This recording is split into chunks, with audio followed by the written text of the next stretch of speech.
আসসালামু আলাইকুম সবাইকে। আজকে আমরা সমাধান করব এইচএসসি কবিতা অংশের গুরুত্বপূর্ণ একটি কবিতা পদ্মা। তো এটা কিন্তু 2024 সালের যারা পরীক্ষার্থী তাদের সিলেবাসে নেই, এটা যারা 25-এর শিক্ষার্থী তাদের সিলেবাসে রয়েছে। সেজন্য আমরা এই কবিতার গুরুত্বপূর্ণ এমসিকিউগুলো আমরা এই পর্বে সমাধান করছি। পদ্মা কবিতায় পদ্মা মূলত কিসের নাম? তোমরা প্রত্যেকেই জানো পদ্মা মূলত একটি নদীর নাম, যেটি কিন্তু বাংলাদেশের বৃহত্তম নদী। কবিতায় জীবনের পথে পথে কি কুড়ানোর কথা বলা হয়েছে? অভিজ্ঞতা, নুড়ি, তিক্ততা, ধুলো। আমাদের সঠিক উত্তর হবে অভিজ্ঞতা। দুরন্ত হারমাত কিভাবে প্রচুর অভিজ্ঞতা কুড়িয়েছেন? আমাদের সঠিক উত্তর হবে সমুদ্রপথে চলাচল করে। দুরন্ত হারমাত কিভাবে প্রচুর অভিজ্ঞতা কুড়িয়েছেন? সমুদ্রপথে চলাচল করে। পদ্মা দেখে কারা কেঁপেছে? চোর ডাকাত, খুনি, দখলদার, জলদস্যু, দুরন্ত হারমাত, নাবিক, ক্যাপ্টেন। আমাদের সঠিক উত্তর হবে জলদস্যু, দুরন্ত হারমাত। পদ্মা দেখে কারা কেঁপেছে? জলদস্যু, দুরন্ত হারমাত। কেঁপেছে তোমাকে দেখে জলদস্যু, দুরন্ত হারমাত। এখানে পদ্মার কোন দিকটি মুখ্য হয়ে উঠেছে? আমাদের সঠিক উত্তর হবে প্রমত্ত রূপ। কেঁপেছে তোমাকে দেখে জলদস্যু, দুরন্ত হারমাত। এখানে পদ্মার কোন দিকটি মুখ্য হয়ে উঠেছে? প্রমত্ত রূপ। জলদস্যু পদ্মাকে দেখে কেন কেঁপেছে? আনন্দে, ভয়ে, ঘৃণায়, শিহরণে। আমাদের সঠিক উত্তর ভয়ে। জলদস্যু পদ্মাকে দেখে ভয়ে কেঁপেছে। পদ্মা কবিতায় ঢের সমুদ্রের স্বাদ দ্বারা কি বোঝানো হয়েছে? আমাদের সঠিক উত্তর হবে প্রচুর অভিজ্ঞতা সঞ্চয়। পদ্মা কবিতায় ঢের সমুদ্রের স্বাদ দ্বারা কি বোঝানো হয়েছে? প্রচুর অভিজ্ঞতা সঞ্চয়। ঢের সমুদ্রের স্বাদ কে পেয়েছে? আমাদের সঠিক উত্তর হবে জলদস্যু। ঢের সমুদ্রের স্বাদ কে পেয়েছে? সঠিক উত্তর জলদস্যু। পদ্মার তরঙ্গভঙ্গে কার বর্ণ পাণ্ডুর হয়েছে? জলদস্যুর, কবির, সংগ্রামী মানুষের, জওয়ানের। আমাদের সঠিক উত্তর জলদস্যুর। পদ্মার তরঙ্গভঙ্গে কার বর্ণ পাণ্ডুর হয়েছে? জলদস্যুর। জলদস্যুর বর্ণ পাণ্ডুর হয়েছে কি দেখে? পদ্মার ঘূর্ণি, পদ্মার রং, পদ্মার তরঙ্গভঙ্গ, পদ্মার ভাঙন। আমাদের সঠিক উত্তর হবে পদ্মার তরঙ্গভঙ্গ। জলদস্যুদের বর্ণ পাণ্ডুর হয়েছে কি দেখে? পদ্মার তরঙ্গভঙ্গ।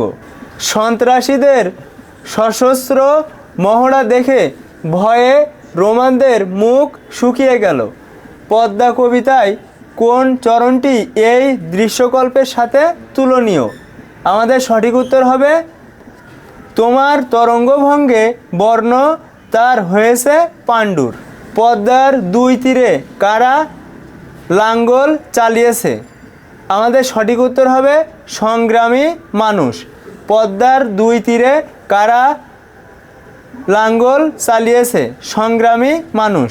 পদ্মার দুই তীরে সংগ্রামী মানুষ কি চালিয়েছে? আমাদের সঠিক উত্তর হবে লাঙ্গল।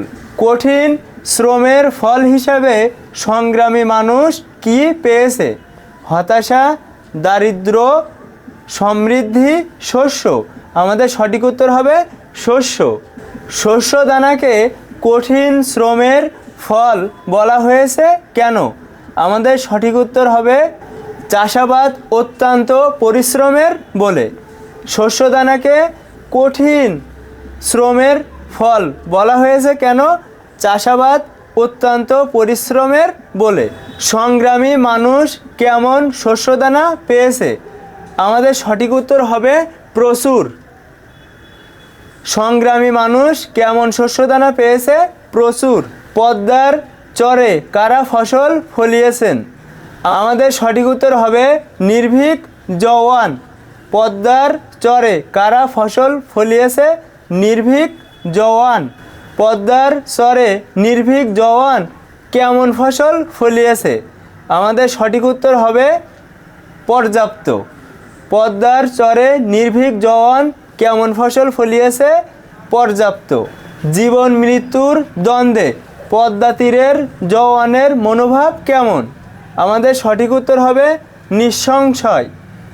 জীবন মৃত্যুর দ্বন্দ্বে পদ্মা তীরের জওয়ানের মনোভাব কেমন? নিঃসংশয়। সম্বল শব্দ দ্বারা কি বোঝায়? আমাদের সঠিক উত্তর হবে পাথেয়। সম্বল শব্দ দ্বারা পাথেয় বোঝায়। নির্ভীক জওয়ান কিসের দ্বন্দ্বে? নিঃসংশয়। আমাদের সঠিক উত্তর হবে জীবন মৃত্যু। নির্ভীক জওয়ান কিসের দ্বন্দ্বে? নিঃসংশয়। জীবন মৃত্যু। নির্ভীক জওয়ান সবুজের সমারোহে কি পেয়েছে? আমাদের সঠিক উত্তর হবে জীবনের সম্বল। নির্ভীক জওয়ান সবুজের সমারোহে কি পেয়েছে? জীবনের সম্বল। পদ্মা কবিতায় সবুজের সমারোহ বলতে কি বোঝানো হয়েছে? আমাদের সঠিক উত্তর হবে নদী তীরের শস্যের সম্ভার। পদ্মা কবিতায় সবুজের সমারোহ বলতে কি বোঝানো হয়েছে? নদী তীরের শস্যের সম্ভার। জীবনের সম্বল বলতে পদ্মা কবিতায় কোনটিকে নির্দেশ করা হয়েছে? আমাদের সঠিক উত্তর হবে শস্য। জীবনের সম্বল বলতে পদ্মা কবিতায় কোনটিকে নির্দেশ করা হয়েছে? শস্য।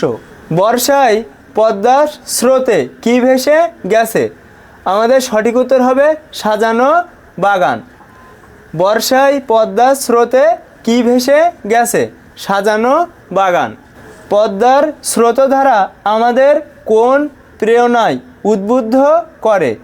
আমাদের সঠিক উত্তর হবে উদ্যমী মানুষ গঠনের। পদ্মার স্রোতধারা আমাদের কোন প্রেরণায় উদ্বুদ্ধ করে? উদ্যমী মানুষ গঠনের। পদ্মা কবিতায় কোন ঋতুর উল্লেখ আছে? আমাদের সঠিক উত্তর হবে বর্ষা। কোন ঋতুতে পদ্মার স্রোতে সাজানো বাগান ভেসে গেছে? আমাদের সঠিক উত্তর হবে বর্ষা, কারণ এখানে কিন্তু একটাই ঋতুর উল্লেখ রয়েছে, সেটি হচ্ছে বর্ষা ঋতু। বর্ষায় সাজানো বাগান কিসে ভেসে গেছে? আমাদের সঠিক উত্তর হবে স্রোতে। বর্ষায় সাজানো বাগান কিসে ভেসে গেছে?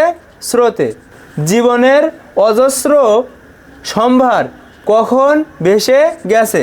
আমাদের সঠিক উত্তর হবে বর্ষায়। বন্যায় বৃদ্ধ কাশেম মিয়ার ভিটে মাটি গবাদি পশু সব ভেসে গেছে। চিত্রটি পদ্মা কবিতার কোন চরণে প্রতিফলিত হয়েছে?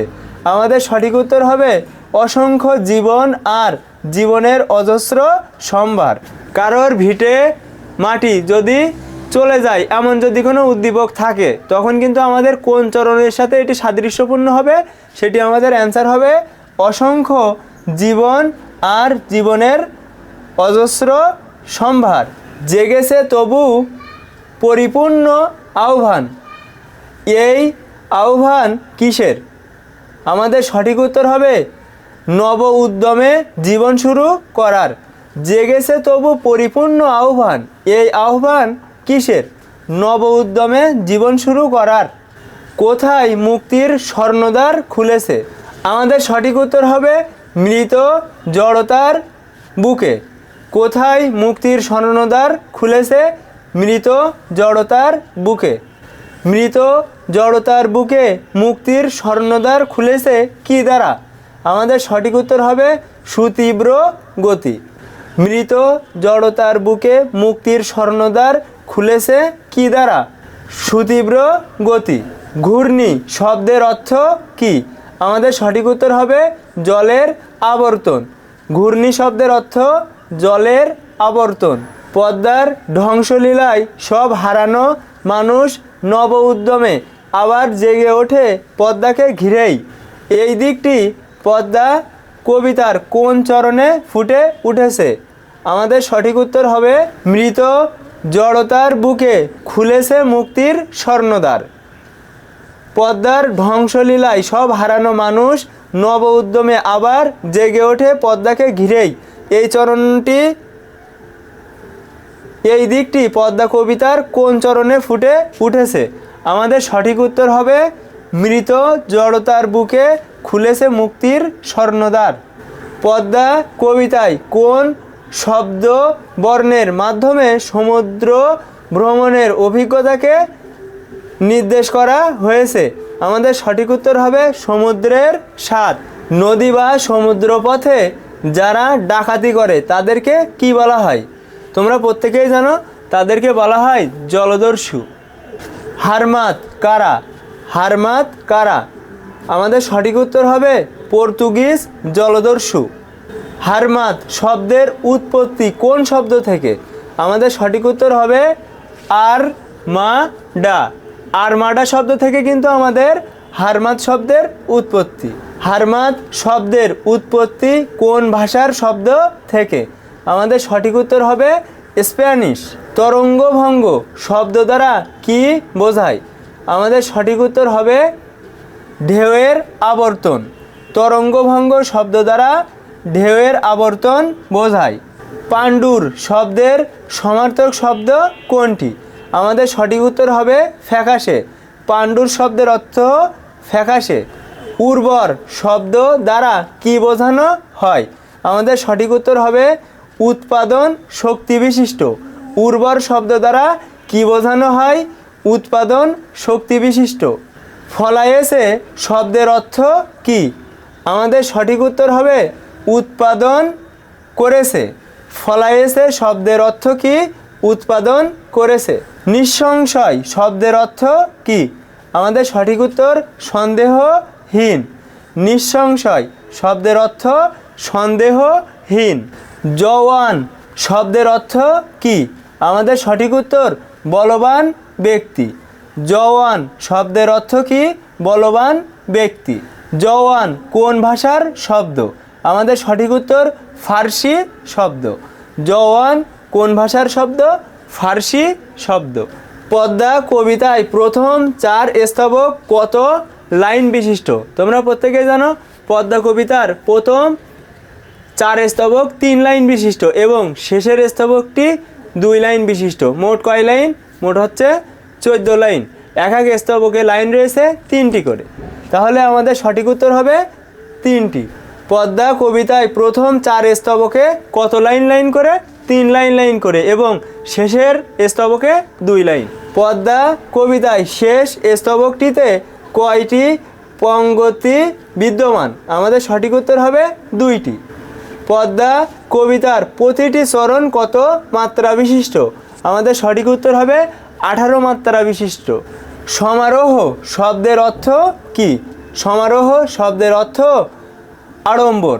সমারোহ শব্দের অর্থ কি? আড়ম্বর। প্রদীপ্ত শব্দের সমার্থক শব্দ কোনটি? আমাদের সঠিক উত্তর হবে ভাস্বর। প্রদীপ্ত শব্দের সমার্থক শব্দ কোনটি? ভাস্বর।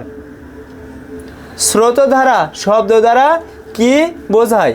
আমাদের সঠিক উত্তর হবে স্রোতের ধারা। আমাদের সঠিক উত্তর হবে স্রোতের ধারা।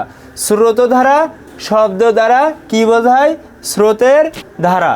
পদ্মা কবিতাটি কোন গ্রন্থ থেকে সংকলিত? আমাদের সঠিক উত্তর হবে কাফেলা। আমাদের পদ্মা কিন্তু 5 নম্বর সনেট এবং আমাদের কাফেলা গ্রন্থটি 1980 সালে প্রকাশিত হয়। কাফেলা গ্রন্থটি কত সালে প্রকাশিত হয়? আমাদের সঠিক উত্তর হবে 1980। কাফেলা কাব্যগ্রন্থের কবিতাগুলো কোন আঙ্গিকে লেখা? আমাদের সঠিক উত্তর হবে সনেট। কাফেলা গ্রন্থটি কয়টি সনেটের সমন্বয়ে রচিত? আমাদের সঠিক উত্তর হবে 7টি। পদ্মা কবিতাটি কাফেলা গ্রন্থের কত সংখ্যক সনেট? আমাদের সঠিক উত্তর হবে 5। বাংলাদেশের সর্ববৃহৎ নদী কোনটি? আমাদের সঠিক উত্তর পদ্মা। পদ্মা কবিতায় পদ্মা নদীর কয়টি রূপ প্রকাশিত হয়েছে? আমাদের সঠিক উত্তর হবে 2টি একটি ভয়ঙ্কর রূপ আর একটি কল্যাণময় রূপ। পদ্মার দুই তীর উর্বর হয়েছে কিভাবে? আমাদের সঠিক উত্তর হবে পলির আশীর্বাদে। পদ্মার দুই তীর উর্বর হয়েছে কিভাবে? পলির আশীর্বাদে। ধ্বংসস্তূপ থেকে পদ্মাকে ঘিরে কি জেগে ওঠে? আমাদের সঠিক উত্তর প্রাণ স্পন্দন। ধ্বংসস্তূপ থেকে পদ্মাকে ঘিরে কি জেগে ওঠে? প্রাণ স্পন্দন। পদ্মা কবিতায় মূলত কি প্রকাশ পেয়েছে? আমাদের সঠিক উত্তর হবে পদ্মার সাথে জনজীবনের একাত্মতার স্বরূপ। পদ্মা কবিতায় মূলত কি প্রকাশ পেয়েছে? পদ্মার সাথে জনজীবনের একাত্মতার স্বরূপ। পদ্মা কী ধরনের কবিতা? আমাদের সঠিক উত্তর হবে চতুর্দশপদী কবিতা। পদ্মা কী ধরনের কবিতা? চতুর্দশপদী কবিতা। পদ্মা কবিতার মিল বিন্যাস কেমন? আমাদের সঠিক উত্তর হবে প্রথমটা। তো এইটা আমরা খুব সহজেই মনে রাখতে পারি। দেখো, প্রথমে ক দুইটা, তারপরে খ দুইটা, তারপরে গ দুইটা, তারপরে ঘ দুইটা এবং ও দুইটা। তাহলে দেখো সব কিছু দুইটা দুইটা করে, আর মাঝখানে একটি করে বর্ণ। দেখো আমাদের এখানে ক দুইটা, খ দুইটা, গ দুইটা, ঘ দুইটা, ও দুইটা। তাহলে সব কয়টা দুইটা করে থাকবে, শুরুতে থাকবে মানে যেহেতু তিনটে বর্ণ প্রথমে আর শেষে এই দুইটা একই বর্ণ থাকবে, আর মাঝে একটা করে বর্ণ থাকবে। সেটা কি সিরিয়ালে যাবে? খ, গ, ঘ, ও।